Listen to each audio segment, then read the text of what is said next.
Muito boa tarde, bem-vindos ao Sina, ou talvez nesta edição do dia 12 de fevereiro. Comigo estão Francisco Brito e Patrícia Machado. Hoje não podemos contar com o Luís Pardal, que estará connosco dentro de uma semana. O meu nome é Luís Matias e damos início ao programa desta semana para falar da falta de médicos nos centros de saúde. Qual é a nossa realidade? Como se resolve este problema? São questões que se têm de colocar e começo esta conversa com o Francisco Brito. Francisco, há notícias de falta de médicos nos centros de saúde, nas unidades de saúde familiares, por diversos locais. Onde é que está? Onde é que está o problema? Afinal, havia um projeto até quase de varinha de condão para resolver os problemas da saúde, quando o governo entrou. Mas esse brilho da varinha de condão ainda não surgiu, não é? O que é que se passa? Porquê é que achas que isso se passa? Muito boa tarde a todos, boa tarde à Patrícia, boa tarde ao Luís Matias e boa tarde aos nossos ouvintes. Bem, esta ideia da varinha de condão foi uma estratégia da oposição para tentar maquilhar aquilo que foi sempre dito em campanha eleitoral. Portanto, objetivamente há um projeto, há um plano, o governo tenta e está no terreno neste momento a tentar, com as instituições do setor social e instituições privadas também, ajudar a curto prazo o SNS, portanto a ter respostas, e a longo prazo conseguir capacitar o SNS com mais profissionais, com as carreiras devidamente reconhecidas, para que o SNS possa ser mais robusto e mais forte. Mas sabemos perfeitamente que há aqui vários aspectos, portanto numa cidade é fácil, ou numa cidade de grande dimensão é relativamente fácil contratar com o setor social e o setor privado respostas em termos de saúde, porque elas existem já estão implementadas, muitas delas que estão longe da sua capacidade máxima e é possível coadjuvarem o SNS, mas em territórios de baixa densidade, em que essas respostas nem sequer existem, objetivamente será sempre difícil de colmatar as dificuldades existentes. E é isso que se sente aqui no Alentejo, como se sente pelo país fora, principalmente no interior do país. Nós sabemos bem os problemas que existem e isto é um problema estrutural, nós sabemos que vem de trás, mas que tem que ser resolvido. E o governo tem tentado resolver. Obviamente que não será em 30 ou em 60 dias, como a oposição tentou vender, que este problema é resolvido. O governo nunca o disse, nem nunca o prometeu. Disse que começaria logo desde o primeiro dia a trabalhar para que as situações graves fossem resolvidas. E cumpriu muito daquilo que se comprometeu e justificou aquilo que não conseguiu cumprir, justificou o porquê. Portanto, creio que isso é bastante claro. Agora, objetivamente, em relação à contratação de médicos para casos até aqui próximos, portanto, para estes territórios de baixa densidade, nós sabemos que é preciso, acima de tudo, que os profissionais de saúde tenham interesse em fazer este tipo de serviços. Nós sabemos que eles têm que vir muitas vezes de fora, até da área da Grande Lisboa, portanto isto também tem um custo e o SNS tem que estar preparado para assumir também esses custos. Sabemos que isso depois gera também alguns problemas, sabemos que não é algo pacífico, porque gera aqui também oposições dentro do SNS em relação a este tipo de gastos, comparativamente àquilo que outros profissionais recebem e que consideram que pelas funções que têm também mereciam ter alguns apoios. Objetivamente não é possível despender valores infinitos para o SNS como para outras áreas. Agora, é preciso fazer, efetivamente, esforços e desenvolver políticas para que o SNS possa ter respostas para as pessoas. E é isso que eu tenho visto, acho que como qualquer um de nós, se conseguirmos ser minimamente imparciais, é isso que temos visto que o Governo tenta fazer. Agora, objetivamente, é possível resolver os problemas do SNS de um dia para o outro. Não é? Quer dizer, é uma questão de anos. Aliás, se nós tivéssemos neste momento estudos e que fossem públicos, não é? Portanto, eles até podem existir, mas não são públicos, mas se tivéssemos estudos que nos mostrassem como o tempo que demoram estas políticas a ser verdadeiramente implementadas e a surtir efeitos, se calhar estávamos a falar de anos. E para isso, acima de tudo, é preciso também estabilidade política. E também acredito que é isso que o Governo tenta fazer. Não tem sido fácil ao nível da Assembleia da República. Nós sabemos que existe uma grande dispersão de votos e de percentagem eleitoral. Faz com que esta negociação até destas medidas seja mais difícil, porque depois, objetivamente, também cada força política tem os seus interesses eleitorais e muitos deles não estão propriamente interessados em resolver o problema do SNS, como tiveram a oportunidade de o fazer quando foram governo. Há várias questões em torno da existência ou não de médicos nos serviços de saúde. Neste caso, nas unidades de saúde familiar ou centros de saúde, há um inquérito agora recente que até revela que há uma satisfação crescente com os médicos de família, mas faltam. Hoje, quarta-feira, aqui perto em Avis, há um protesto, precisamente, por falta de médicos de família em Avis. Decorre nesta quarta-feira, dia 12. Aliás, no momento em que o programa vai para o ar, estará a acontecer, porque está marcada para as 5h30. Já houve outras também em Arraiolos. Patrícia Machado, vamos lá um diagnóstico teu. Porque é que faltam médicos ou porque é que as realidades também são tão distintas? Porque ouvimos falar muito disto, mas as realidades são distintas. Em Évora a situação é uma, no Concelho de Arraiolos é outra, ou em Reguengos de Monsaraz também é diferente, e por aí fora, no resto do país. Boa tarde a todos, aos nossos ouvintes, ao Luís Matias, ao Francisco. Sim, naturalmente a realidade é diferente, mas o caminho a seguir parece-me que precisa de uma opção clara e muito diferente daquela que tem sido tomada, sim, ao longo de muitos anos, e por isso é que os efeitos são estes que nós, infelizmente, e os utentes estão a sentir, seja aqui no interior do país, por realidades específicas que já aqui foram mencionadas, seja no litoral do país, em que a densidade populacional também é muito superior e assistimos ao conjunto de problemas também que existem. O SNS é um direito constitucional e, apesar de se dizer, e é verdade, que os problemas que hoje existem no Serviço Nacional de Saúde não se resolvem de um dia para o outro, mas é verdade que, por exemplo, a diferença que houve após o 25 de Abril e com a Constituição da República Portuguesa permitiu, em muito pouco tempo, resolver o problema de milhares e milhares de pessoas neste país que não tinham qualquer... portanto, eram muito parcos, muito limitados, insuficientes os cuidados de saúde, desde logo os primários, portanto, mas de várias matérias, portanto, aos mais especializados. E, portanto, é possível. O que não tem sido uma realidade são as opções políticas que temos vindo a ver seguidas e que, ora com PSD-CDS, ora com PS, e aqui não há como escapar, têm seguido um caminho de desmantelar o Serviço Nacional de Saúde e de entrega ao setor privado. Aliás, o Francisco deixou aqui bem claro de que nós temos mais dificuldades no interior em ter o setor social a dar resposta. Portanto, isto percebe-se qual é o caminho que se quer. E o problema nem é o apoio que muitas instituições, muitas das vezes, dão. O problema está na opção de investir seriamente no Serviço Nacional de Saúde, fixando médicos.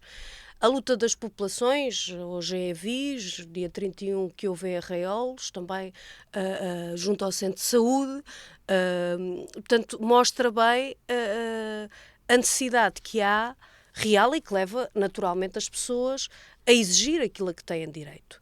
Ora, o caminho que temos vindo a ver seguido é metade do orçamento do Estado para a saúde vai direto para os privados. Nós vimos uma competição quase dentro do SNS, a partir destas empresas de contratação de médicos, muitas vezes é resposta pela falta de médicos em muitos sítios, em que um médico no Hospital de Évora, que é contratado, porque vai fazer umas horas por essa empresa, recebe o dobro, o triplo, o quádruplo daquele que está ali em funções, conhece o serviço e em que não são dadas as condições, naturalmente, para a fixação dos médicos naquela unidade de saúde, naquele centro de saúde. Nós temos centros de saúde, neste distrito, eu diria, é capaz de não haver um concelho que não tenha hoje falta de médicos de família. Nós temos utentes em Montemor há mais de 3 anos sem médico de família.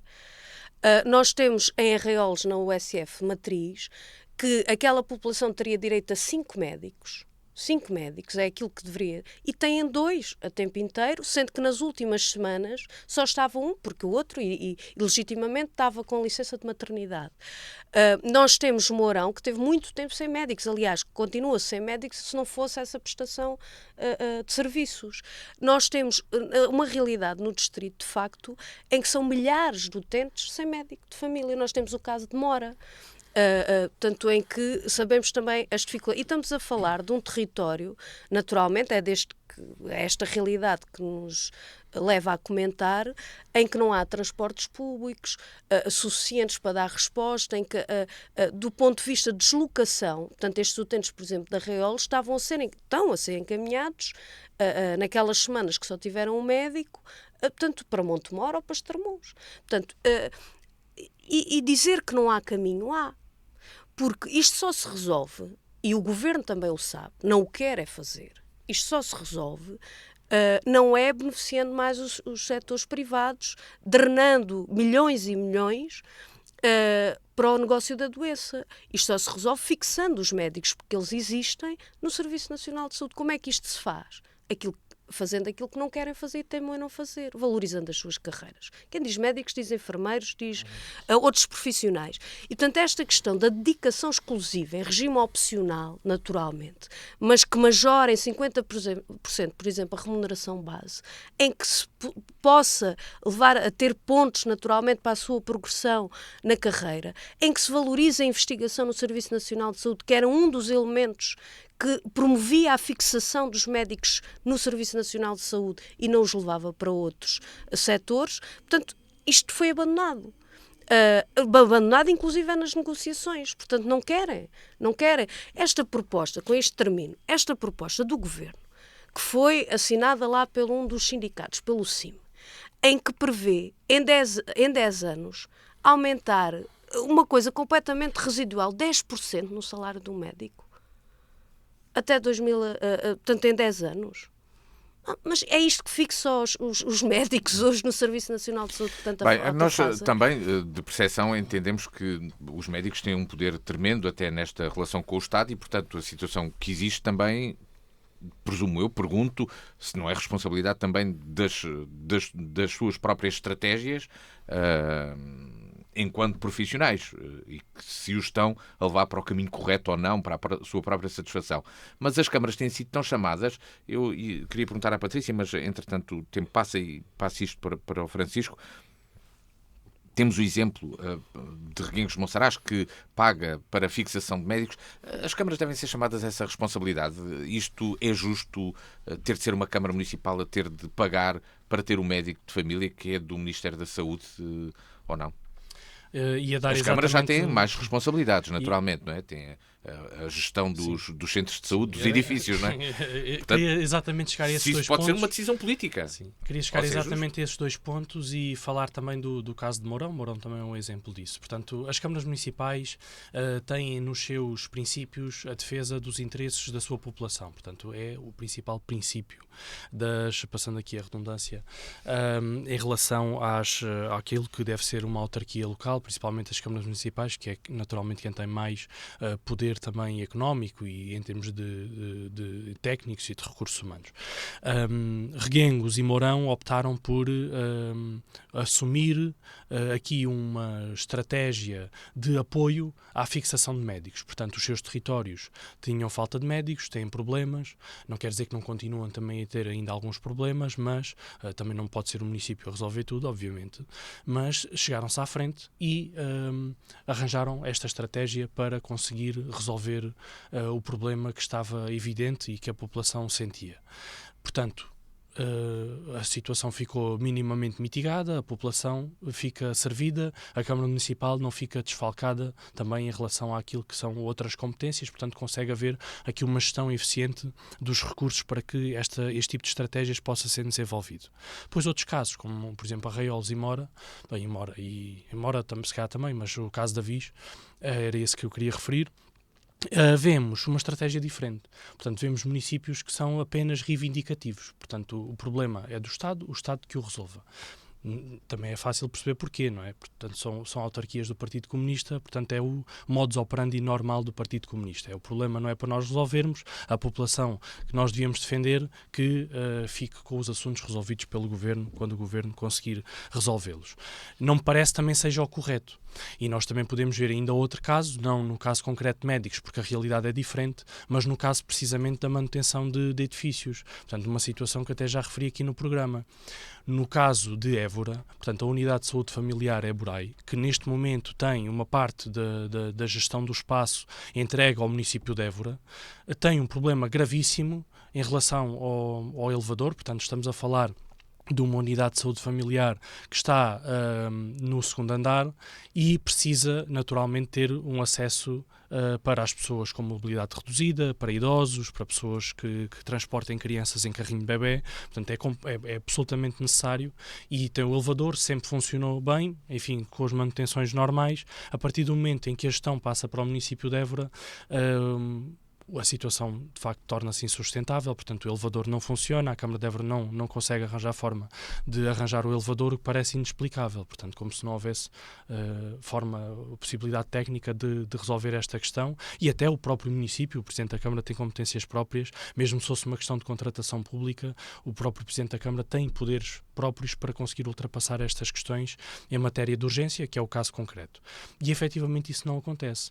Portanto, nós, neste exemplo do que se passa nos centros de saúde, quer pela questão da implantação de médicos, quer pela gestão dos espaços, vemos que há uma ineficiência muito grande do Partido Comunista e que há estratégias distintas de outras forças políticas, nomeadamente do caso de forças políticas do PSD, no caso de Reguengos e de Mourão, e que têm procurado responder àquilo que a população precisa, sem dogmas ideológicos. Aliás, o governo era do PS quando implementaram estas medidas, portanto, e agora continuaram, não houve qualquer tipo de alteração. Portanto, a questão aqui nunca foi política do ponto de vista de duelos mais ou menos partidários. Sempre foi de resolver o problema das pessoas.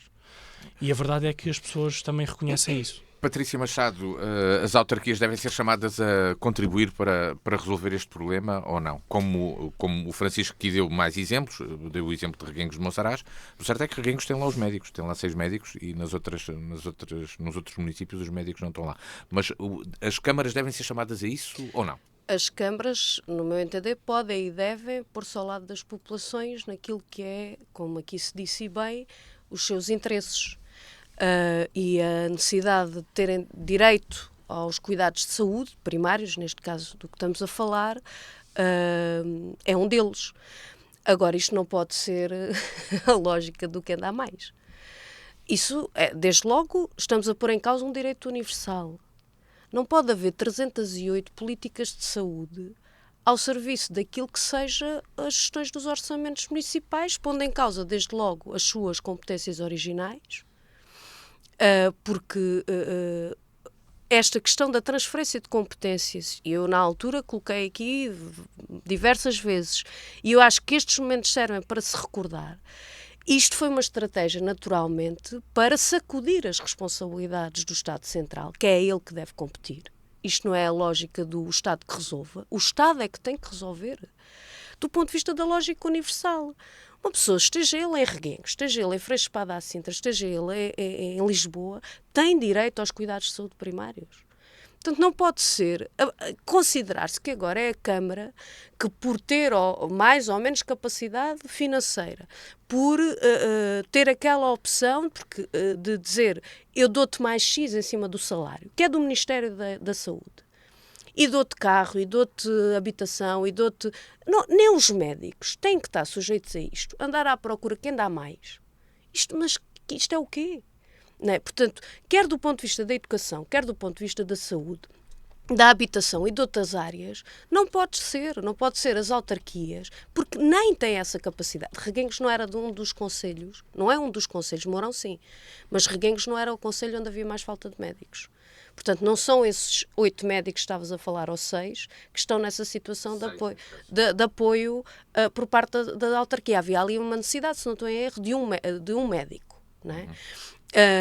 Pronto, mas também para esclarecer essa questão. Sim, mas portanto, era uma realidade com uma lacuna diferente. Seja 6, não podem ser as autarquias, porque nós temos situações que já começou há muitos anos, autarquias que logo na altura fecharam as extensões de saúde, por exemplo, olha, no Concelho de Ceia, no Distrito da Guarda, fecharam as extensões de saúde todas, e vamos imaginar o que é aquela orografia no meio da serra, e foi chamada à Câmara a responsabilidade de andar a pôr um carro a transportar o médico para ir por ali fora.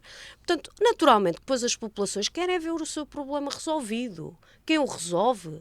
O problema genuíno da população não é quem o resolve. Agora, há a responsabilidade política também das autarquias, seja ela qual for a força política, precisamente para defender os interesses, porque isso é uma questão a prazo. Isso não vai resolver o problema de fundo. Nem as autarquias têm essa capacidade, nem podem ter essa garantia do direito universal. Numa circunstância dessas, também criar as tais desigualdades. Lembro-me de falares aqui no programa sobre a possibilidade de desigualdades com a transferência de competências nos centros de saúde. Aliás, ainda na altura até das cadeiras de dentista, se eu não me engano, para cada concelho. Poderia criar essa desigualdade. Temos aqui este caso, como o Francisco disse, do centro da Unidade de Saúde Familiar Eborai, que não tem elevador a funcionar há quanto tempo? Já para aí há um mês, pelo menos. Pronto, mas isso, podemos dar aqui vários exemplos. Há os ar-condicionados que não funcionam em muitos centros de saúde, deu por este distrito. Eu no outro dia estava num centro de saúde em que o ar-condicionado simplesmente não funcionava, estava um frio de rachar no centro de saúde. Pronto, isto foi em Montemoro Novo. Portanto, e a gente sabe que agora os ar-condicionados E naturalmente está na responsabilidade das câmaras. Mas a gente está a falar, assim como às escolas, veja-se aqui a André de Gouveia, durante anos e anos e anos nunca houve investimento.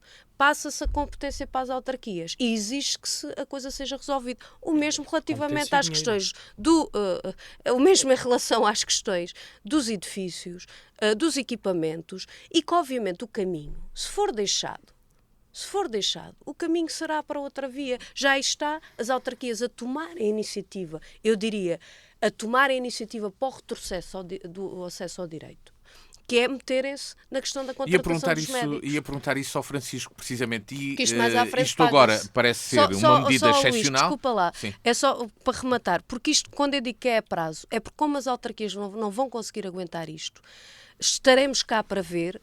E eu espero que não, porque é sinal que o caminho se vai inverter e não vamos perseguir isto, que as autarquias vão chegar a um ponto em dizer, já não tem capacidade, vamos entregar isto ou à clínica, ou ao setor social tal, ou isto ou aquilo. Portanto, esse eu ia perguntar ao que Francisco, a Patrícia já fez o desafio, mas a pergunta que eu faço é, a decisão parece aparentemente por medida excepcional, até se resolver, mas como é que se anda para trás depois de uma medida destas? Como é que se diz ao Ministério que afinal isto pode ser até um determinado tempo, ou não? Ou as autarquias devem mesmo assumir definitivamente e até fazer aquilo que a Patrícia diz. No caso de Mourão, um contrato com uma empresa privada para a prestação de cuidados médicos, se não me falha a memória. E também houve a questão do apoio à habitação, portanto os municípios procuraram disponibilizar habitação a custos controlados. Há um caso também de Lisboa que criou um seguro ou uma coisa, sim, um cartão de portanto, saúde. Há várias estratégias. Agora, não me parece que os municípios fiquem sem possibilidade de negociar ou de exigir o que quer que seja ao Ministério da Saúde ou à direção executiva do SNS, seja quem for a competência específica de cada assunto. Mas a verdade é que podem e devem continuar a reivindicar junto do Governo, porque não nos esqueçamos que a competência de disponibilizar médicos e técnicos de saúde ou profissionais de saúde no seu todo nos centros de saúde e nos hospitais é do Governo. Essa responsabilidade não é dos municípios. Agora, objetivamente, há problemas concretos que os municípios tentam resolver no curto prazo. No limite, em algumas situações, a médio prazo também. Agora, a longo prazo não é admissível que sejam as autarquias a ter que suportar isto, a não ser que o Estado diga, sim senhor, nós passamos então as verbas para que sejam vocês. Não me parece que seja esse o caminho. Aliás, este processo todo de descentralização de competências tem sido extremamente atabalhoado, como nós sabemos. O Partido Socialista tentou rapidamente colocar no terreno a descentralização de competências com o objetivo de tocar mais tarde a regionalização, todos sabemos disso. O problema é que fez e mal feito. Portanto, um tema que deveria ser estratégico nunca foi debatido com as forças políticas como deveria ter sido. É um daqueles temas em que era absolutamente necessário haver um consenso entre várias forças políticas para que isto conseguisse ir a bom porto, porque toda a gente sabe que este processo de descentralização de competências não era um processo para 1 ano nem para 2 anos. É um processo para vários anos, portanto, atravessa obrigatoriamente mais do que um governo. Atravessa, nestes casos concretos, também mais do que um mandato das câmaras municipais e até das juntas de freguesia, que também muitas delas, depois por consequência, também recebem algumas competências. Portanto, objetivamente precisava de se construir aqui um consenso muito mais alargado. Este governo agora tem aqui um grande desafio, portanto, tem aqui um processo que está completamente num caos, que tem que conseguir resolver rapidamente problemas graves que este processo criou, sem capacidade financeira para que o consiga fazer a muito curto prazo, porque isso obrigaria a um esforço financeiro elevado que toda a gente sabe que o país não tem, portanto não dispõe. E neste caso eu acho que é preciso também haver naturalmente esta ajuda que tem sido conseguida por alguns municípios. Naquelas que são as competências já adquiridas e já transferidas, objetivamente é preciso perceber quais são os saldos, portanto, as despesas que existem e o valor que é transferido. Portanto, os municípios devem sempre reivindicar o valor que lhes é devido e, naturalmente, conseguir justificar esse valor, porque isso também é importante. Nós sabemos que, no caso até do município de Évora, tem havido muitos problemas nesse aspecto e há outros casos, portanto, com a questão até das acessibilidades ao hospital, que é um tema distinto deste, mas que também toca esta questão. Portanto, o município sempre teve dificuldade em justificar despesas ou alterações de despesas e sempre foi muito lento neste processo de resposta. Claro que depois tenta fazer a sua política dizendo que o problema é do governo e que o governo é que está a falhar. Nem sempre é assim e muitas vezes não é. Mas podemos ver os casos específicos. O caso do elevador, quer dizer, como é que a Câmara de Évora não conseguiu, no espaço de um mês ou mais de um mês, resolver esta situação, que era uma situação que durar 2 dias já era muito grave. Portanto, basta ir para lá, basta... eu até desafio a Patrícia, juntamente com alguns amigos que a Patrícia sei que tem, em vez de irem só para a porta das fábricas, vão para a porta do centro de saúde e vejam quantas pessoas é que têm dificuldade a subir aquelas escadas. Vejam o que é que está ali a passar e depois, se calhar, chamem também o Sr. Presidente da Câmara que ele precisava de conhecer esse caso. Patrícia Machado, e para concluirmos o tema, apenas esta questão. A partir também daquilo que tu disseste, da possibilidade das autarquias assumirem um papel mais relevante nisso, e se o problema ficar resolvido assim, com as câmaras a terem as suas próprias clínicas de entrada para o Serviço Nacional de Saúde, isso não aliviará até o próprio Serviço Nacional de Saúde na sua organização e custos, por exemplo? De todo. Não concordo nada com essa lógica, porque esse caminho desvirtua, lá está o direito universal. Não é possível, não é possível fazer depender das opções, dos orçamentos, das condições de cada município o direito à saúde. Não é possível. E, ao contrário do que se procura fazer problemas, insuficiências, existem muitas, mas esta teoria do caos para justificar esse tipo de medidas não acompanho.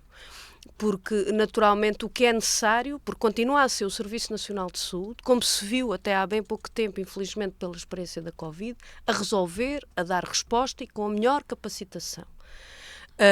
E, portanto, o caminho que está a ser acelerado, ele tem vindo a ser seguido e está a ser acelerado por este governo, de entrega daquilo que é, digamos assim, um investimento no público para o negócio da doença, é que tem que ser contrariado. A melhor resposta para todos estes problemas é naturalmente apostar com o financiamento necessário, porque há dinheiro, temos vindo aqui a discutir, há dinheiro, ele está muito mal distribuído e naturalmente canalizado para os interesses que nós sabemos que estão. Portanto, porque há muitos milhões que estão a ser retirados à capacidade de investimento do Estado, nomeadamente os 1.800 milhões em benefícios fiscais, que o PSD, o CDS e o PS deixou passar, a questão dos mais de 300 milhões de euros que se perde naturalmente pela questão do IRC, portanto são opções políticas. E esse dinheiro Aliás, como agora se viu também a partir do presidente da NATO e que o primeiro-ministro veio dizer, sim senhora, vamos chegar aos 2% mais cedo do que querem, não é? Já não se atreveu a ir aos 3%. Esse dinheiro vai sair da saúde, da educação. E, portanto, a melhor resposta para dar é, de facto, valorizar as carreiras dos profissionais de saúde, dar-lhes condições de trabalho, de progressão nas carreiras, para que eles se fixem no Serviço Nacional de Saúde, porque só esse consegue dar resposta por igual, em função das condições concretas de cada realidade, naturalmente, que são diferentes. E não por esta via de sacudir responsabilidades para depois ir bater à porta de quem está mais próximo, que obviamente, como não vão ter essa capacidade... Em tempo de eleições autárquicas, achas que as populações vão reivindicar isso às autarquias? É justo que volto a dizer, é justo que as populações estejam preocupadas e queiram os seus direitos. Naturalmente, para a pessoa em concreto, que está com um exame em atraso, que não tem médico de família, continua a ir para as consultas de recurso, ter ou não ter médico, para ela, obviamente individualmente considerada, certamente não está muito preocupada se é a autarquia, se é o governo. Mas do ponto de vista político e de responsabilidade política, naturalmente, para todos aqueles que também localmente levantam a voz a dizer que estão interessados nos problemas das populações, em bom rigor, o que se deve exigir a uma só voz é que, de facto, quem tem essa competência tem que lhe dar resposta e tem que fazer o investimento necessário, que obviamente tarda em ser feito.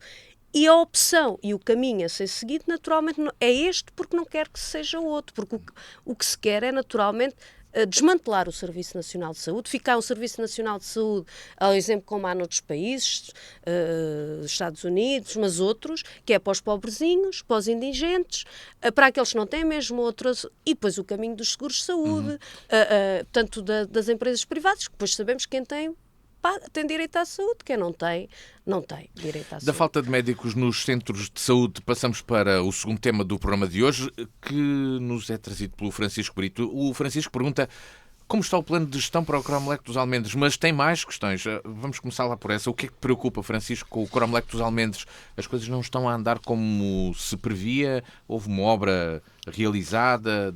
Também os acessos estão diferentes ao local? O que é que se passa?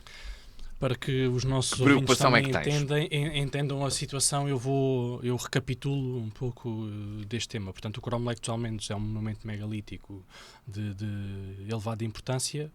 Portanto, penso que à partida todos o conhecem, mas tem uma necessidade de conservação, apesar de de ter muitos anos e ter conseguido sobreviver até hoje, precisa efetivamente, para conseguir ter as condições dignas, precisa de ter uma manutenção. É uma manutenção muito específica e para isso, em 2021, o Grupo Proevro, que é também a Associação de Defesa do Património mais antiga do país, propôs à Câmara Municipal um projeto de intervenção, tendo em conta o estado de erosão em que estava aquele terreno e que comprometia a estabilidade de alguns meniros. O Grupo Proevro avançou com um projeto de enquadramento paisagístico para que aquela zona ficasse mais segura, portanto, no fundo, que o monumento ficasse também mais protegido. Isso contempla a colocação de terras, a colocação ou a semear prado, portanto, específico daquela zona, portanto, que seja, de certa forma, autóctone, por assim dizer, para conseguir garantir que a terra, com as chuvas, não está constantemente a desaparecer dali e a descalçar, por assim dizer, apesar do declive. Portanto, o declive acentua esta problemática. E então, por isso, é preciso haver coberto vegetal para conseguir segurar a terra. E essa intervenção tardou bastante, portanto, a Câmara Municipal de Évora, aqui com a gestão política da CDU, teve uma gestão muito deficitária deste problema, mas finalmente avançou e foi realizado. O projeto não foi totalmente completo, portanto está incompleto. Estava previsto também a colocação de casas de banho para que apoiassem esta questão, porque é um monumento muito visitado, então é necessário também ter aqui algum tipo de estrutura de apoio. Portanto, colocar casas de banho naquele sítio é um tema sensível, portanto é preciso fazer um projeto com uma grande capacidade de integração paisagística, mas esse projeto foi feito, e também pensar como é que as pessoas podem visitar o monumento para que não estraguem e não destruam o coberto vegetal. Essas propostas foram todas feitas, foram extremamente negociadas, na altura ainda com a Direção Regional de Cultura do Alentejo e com a Câmara, e a Câmara sempre teve muita dificuldade em avançar, e para isto tudo resultar é preciso haver um plano de gestão. Portanto, no fundo é preciso perceber quem é que é responsável pelo quê, como é que se gera, quando é que se visita, em que modelo, no fundo, é que isto tudo funciona. E isto foi muito discutido, portanto, por várias partes. Tanto quanto sei, neste momento foi entregue à CCDR, a Patrícia pode ser que tenha mais informação sobre isso, e aparentemente está novamente parado. Portanto, é um processo que tem estado constantemente aos solavancos. Portanto, anda um bocado, para, e muitas vezes recua, e depois anda mais um bocado para a frente. E temos ali um monumento que tem uma importância ímpar, como já disse, tem aqui também muito interesse turístico. Portanto, não só patrimonial, que é o principal, mas também tem interesse turístico. Tem aqui capacidade de ser autossustentável, portanto, todo o investimento necessário é possível ser rentabilizado. Há até possibilidade de o fazer, quer seja com resposta específica do município e direta, ou até com concessão. Portanto, as duas possibilidades estão em cima da mesa e são plausíveis, portanto, ambas resultam. Não se percebe como é que isto não avança, portanto, é uma das questões que trago aqui, porque efetivamente acho também importante que as pessoas lá fora saibam que estas coisas, por um lado, tentam acontecer, mas ao mesmo tempo depois estão sempre a parar. Portanto, tu levantas questões no âmbito da gestão do património, porque tu também querias falar sobre a Palmeira, sobre o Muro da Palmeira, mas se calhar, se concordares, podemos abordar isso especificamente um pouco mais à frente. Patrícia, esta questão da gestão dos planos, andarem para trás e para a frente, não soa novo. Não é? Não soa novo, mas aqui no caso do Cromlech dos Almendres, como é que está este plano de gestão com as intervenções necessárias no local? Aquilo realmente é ali um diamante por lapidar também a nível económico, até para aquela freguesia de Guadalupe. Sem dúvida, é um importante e valioso elemento patrimonial que está aqui no Concelho e que merece naturalmente toda a atenção e todo o cuidado. O Francisco fez aqui uma revisitação histórica, esqueceu-se foi de um pormenor que acho que é talvez o mais importante, é que é privado, não é? Aquele acesso e aquela parte, e durante anos, muitos anos, o Governo nunca conseguiu chegar a acordo com o proprietário. E foi a Câmara Municipal, sim, de gestão CDU, que finalmente conseguiu esse acordo, que durante anos o Governo, porque aquilo não é propriedade da Câmara, pronto, conseguiu esse acordo de comodato, em que, havendo com um plano, com a importante contribuição do Proévora, indiscutível, se conseguiu fazer o tal plano de intervenção mais imediata e depois com considerações naturalmente que precisam de ser tidas em conta, não só as mais urgentes, mas aquelas que precisam de ser consideradas, que conseguiu ter esse acordo e poder promover o plano. Portanto, esse é um primeiro elemento que percebo o porquê da ausência desta referência, mas que faz toda a diferença. E, portanto, isto teve muitos anos a ser empatado, sim, pelo Governo. E foi esta gestão da CDU que permitiu, de facto, esse acordo com o proprietário, que é um acordo muito importante, não é? E que a partir daí se consegue começar a executar. Nesse projeto há uma parte, naturalmente, no âmbito do plano, portanto, que tem a ver lá com o próprio terreno da zona dos Cromleques, e, portanto, que foi intervencionado. Há outras questões que estão em desenvolvimento, nomeadamente a questão da estrada, que precisa de intervenção, e lá está, não é da Câmara, mas que precisa... Neste momento está na responsabilidade da Câmara. Não é da Câmara, portanto, aqui há sempre essa articulação com a Direção Regional de Cultura, que agora não é Cultura, portanto, e que levou também à tal intervenção de mais de 30 mil euros. Portanto, há esta questão da estrada, que obviamente precisa, sendo privada, que é porque pode-se ter chegado a este acordo, que não ficou só à Câmara, é de responsabilidade, portanto, entre o proprietário, a Câmara, a Direção Regional de Cultura, agora já não Direção Regional de Cultura, foi feita uma pequena melhoria e está um projeto e um concurso para fazer ali uma intervenção que naturalmente é necessária, fazer e, portanto, que está em concurso. Portanto, agora vamos ver a decorrência do concurso, porque ela, de facto, é necessário. Do que sei, também está a ser pensado, apenas pensado, em colaboração com outras áreas, no próprio centro interpretativo, que é outro elemento que eu valorizava muito, que foi possível também com a intervenção da Câmara. Portanto, aquela questão do centro interpretativo, das funções que ele hoje assume, quer do ponto de vista de diversas atividades para vários públicos, mas a própria fixação, né, levar pessoas ali à zona de Guadalupe. Mas está a ser pensado, como disse, a questão do poder equacionar um vai e vem, não é?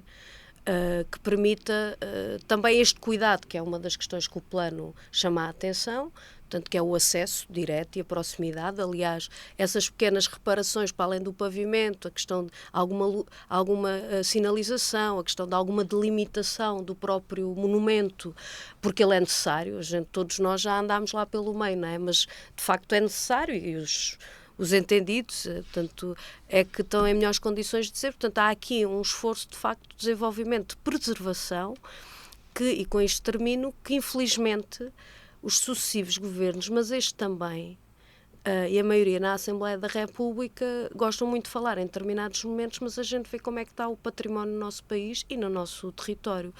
Eu, por exemplo, recordava que foi uma proposta na sede do Orçamento de Estado por causa do Zambujeiro, que foi chumbado. Portanto, que estamos a falar também aqui com a colaboração de arqueólogos, né? Do ponto de vista de que há um plano, que há uma possibilidade de intervenção, que falta dinheiro, que é responsabilidade do Estado, e que foi chumbado. E estamos a falar de uma verba residual para um orçamento do Estado.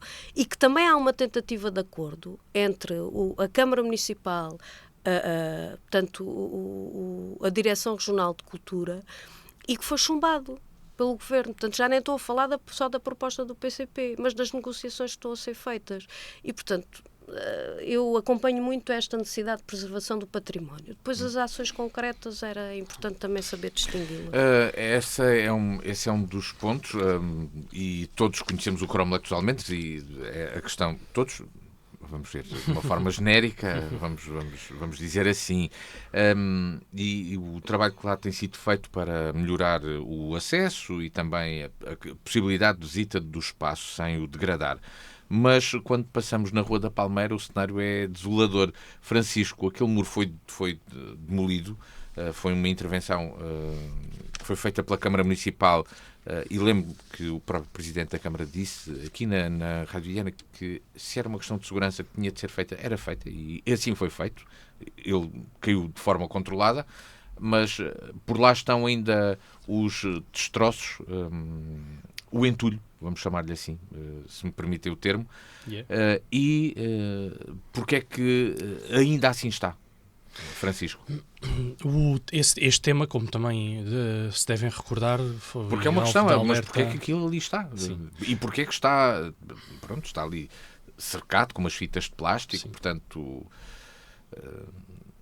também não é uma coisa propriamente muito bonita, não é? Passar-se no muro e estragar o muro. Este, para mim, é mais um exemplo da ineficiência das nossas instituições, que eu acredito que às vezes possa ficar limitado por algumas questões de ordem técnica até, mas neste caso parece-me que aquilo que está em cima da mesa extravasa aquilo que pode ser admitido como algo técnico. Portanto, o muro da Travessa da Palmeira estava em perigo, portanto havia um enorme risco de derrocada. Na altura alertei o Sr. Presidente da Câmara várias vezes para este tema, disse-lhe inclusive no último alerta que durante este inverno muito provavelmente o muro cairia. Felizmente não sabemos se isto aconteceria ou não, porque houve de facto uma intervenção que me parece uma intervenção consciente de derrubar o muro na altura até 1,5 metro, pelo menos era aquilo que foi tentado. Mas percebeu-se que a construção do muro não tinha qualquer tipo de estrutura nem qualidade para conseguir aguentar esse 1,5 metro de altura. Portanto, ele caiu por si só, portanto, assim que a máquina lhe começou a tocar, ele acabou por se desmoronar todo, e isto também prova que efetivamente ele estava em perigo. Há muita gente que diz que ele era um muro histórico, enfim, basta olhar para ele, ou neste caso para as fotografias que havia dele, para perceber que não era tanto assim, e basta também chegar lá ao sítio e perceber que com aquele entulho que lá está, não era de facto assim. Portanto, aquele muro, permita uma expressão, mas para que toda a gente entenda, era uma espécie de mixórdia temporal, portanto, com muitas intervenções ao longo do século XX, a maior parte delas ao longo do século XX, e que até pode seguir um alinhamento daquilo que seria um recinto da antiga judiaria, pelo limite que é, mas o muro em si nada prova que fosse um muro que tivesse origem nessa época. Portanto, aquilo que lá está em termos de materiais e de construção não prova isso, portanto, em termos históricos não existe ligação entre a judiaria e o muro que ali estava. Portanto, ele foi demolido, é uma questão de segurança, e nestas questões todos nós nos preocupamos com o património, preocupo-me bastante com o património, mas todos nós nos temos que preocupar ainda mais com a segurança das pessoas, e por isso houve de facto essa intervenção, e o que me parece ainda mais estranho é depois a posição que existe do Património Cultural IP, que é a entidade que em Lisboa coordena aquilo que acontece com o património no país todo. Sim, no Porto, por causa da descentralização, uma parte em Lisboa, uma parte no Porto, mas a verdade é que o Património Cultural IP impediu que a Câmara Municipal de Évora, ou neste caso até a empresa contratada pelo proprietário do muro, que o proprietário do muro não era a Câmara, era o hotel, e impediu que fizessem a recolha desse entulho. E aquilo que eu sei é que neste momento o Património Cultural IP quer que a Câmara, permite-me que isto até dá vontade de rir, o ridículo que as coisas chegam, quer que a Câmara reconstrua o muro com os materiais do mesmo, que enfim, não é só ridículo porque o muro não tinha caráter histórico, como esta estratégia de reconstrução de elementos a fantasiar património é uma estratégia que era seguida pelo Estado Novo, portanto pelo Salazar. Eu não percebo como é que o Património Cultural IP hoje segue este tipo de estratégia ou tenta seguir. Aquele espaço sem o muro ganhou uma amplitude muito maior, portanto pode ser pensado como praça. Para mim, neste momento, aquilo que mais importa é garantir que aqui, naquele relvado não surge construção. Lembrar que, de acordo com o plano de urbanização de Évora, aquela zona é uma zona de construção, é uma zona privada, portanto aquele relvado não é um espaço público, é um espaço privado, que pertence ao hotel, e é onde pode haver construção. Aquilo que solicitei ao Sr. Presidente da Câmara é que suspendesse os planos de gestão territorial para que não possa haver qualquer tipo de licenciamento de construção para aquele espaço, que é de importância maior para a nossa população, que se mantenha um espaço aberto. Pode ter ali algum tipo de intervenção neste contexto de praça, pode ser pensado como tal, mas não pode ser um espaço construído. Mas com o entulho lá não é praça de certeza. Não é praça de certeza, portanto... E com o muro também, dificilmente será uma praça. Não, nem muro nem entulho, quer dizer, tem que ser pensado como um espaço aberto que está neste momento, mas naturalmente com algum tipo de intervenção ali. Patrícia, mas será que se consegue convencer o património cultural de que o muro não deve ser construído? O que é que tu dizes? Sim, o que é que... Nós já num outro programa, quando aconteceu essa intervenção, e como aqui recordámos, na altura falámos, portanto, aquilo não tinha as fundações sequer, porque assim que as máquinas entraram, pronto, e portanto já aqui debatemos esta matéria. Obviamente houve um relatório que foi entregue e em que dá a análise das equipas, portanto dos arqueólogos e das equipas. O relatório que foi pedido à Câmara e que foi enviado é que não se lhe reconhecia esse valor patrimonial, arqueológico, portanto o que se lhe queira chamar. Pelos vistos, o património não concorda e diz que de facto não é de grande relevo, mas tem valor patrimonial, portanto exige essa reconstrução até 2 metros, não tem erro. Obviamente que é bom recordar, e certamente a Câmara estará a preparar a resposta, de que não irá reconstruir, até porque não é proprietário. Pronto, aquilo, como aqui disse o Francisco, é um espaço privado, portanto não cabe à Câmara qualquer intervenção sobre isso, mas de facto há aqui uma insistência por parte do património de considerar aquele muro como de interesse patrimonial, quando naturalmente, pronto, eles é que são os entendidos, mas teremos que aguardar pelos vistos com o entulho ali e pronto, e é importante que as pessoas saibam de facto que o proprietário, neste caso, está impedido de retirar aquele entulho, portanto, com o que isso também significa, à espera, porque do que sei, isto já foi ainda foi o ano passado, certo? Portanto, ainda foi o ano passado. É que isto o tempo passa muito rápido. Passa depressa, não é? Passa depressa. E na altura o relatório foi logo enviado e só há muito poucos dias é que o Património enviou a tal carta a dizer que não estava de acordo e que tinha que haver uma reconstrução até os 2 metros. Portanto, estamos aqui a falar, de facto, de um tempo em que não há uma resposta e que não há uma intervenção por parte também do Património, que era importante que se permitisse pensar aquele espaço, naturalmente, se chegarmos à conclusão que aquilo não tem valor patrimonial e arqueológico, que se justifique estar a reconstruir com matéria. Arriscamos a ficar ali com aquele entulho durante quanto tempo? Eu não faço ideia, pois isto é as tais questões que pelos vistos, o Património também tem alguma dificuldade em responder. Não deveria existir uma sensibilidade maior para a questão, se fosse numa rua, por exemplo, da cidade do Porto, onde está a IP, este Instituto Público, não é a IP em Infraestruturas Portugal. Aqui está das consequências da transferência de competências. Não é só, e na altura a própria Direção Regional de Cultura alertou para isso. A distância em relação aos problemas faz-se notar, obviamente, nestes casos. Portanto, mesmo que fosse em Lisboa ou que fosse em Faro, a falta de noção da realidade de quem está... Não passam lá. No fundo, não passam lá. Agora, para mim, o património cultural IP deve proteger os interesses maiores do património. E temos um centro histórico classificado e o património cultural, neste momento, é responsável por existir um monte de entulho com aquelas características num centro histórico classificado como património pela Unesco e como monumento nacional aqui em Portugal. Portanto, isto para mim é totalmente inaceitável. Mas, curiosamente, o património cultural IP nunca se pronunciou sobre, por exemplo, a questão que também tenho denunciado, que é a existência de caixotes do lixo, de contentores do lixo e de caminhões do lixo a serem lavados junto à muralha na Avenida São João de Deus. O património cultural sobre isto não diz nada. Portanto, o património cultural não se preocupa com aquilo que efetivamente acontece com o património. Preocupa-se em reagir a algumas situações que existem. Portanto, é reativo em vez de ser preventivo. E isto é uma realidade triste do nosso país. E, sinceramente, tenho pena, e confesso que é uma opinião muito pessoal, mas tenho pena que o governo atual ainda não tenha tomado mais ações em relação ao património cultural IP, que eu acho que são absolutamente necessárias. Portanto, esta forma de gerir o nosso património não é, de facto, digna, nem é competente. Portanto, o património cultural IP deve-se basear em questões técnicas e aqui as questões técnicas são objetivas. Portanto, o património cultural IP não tem razão.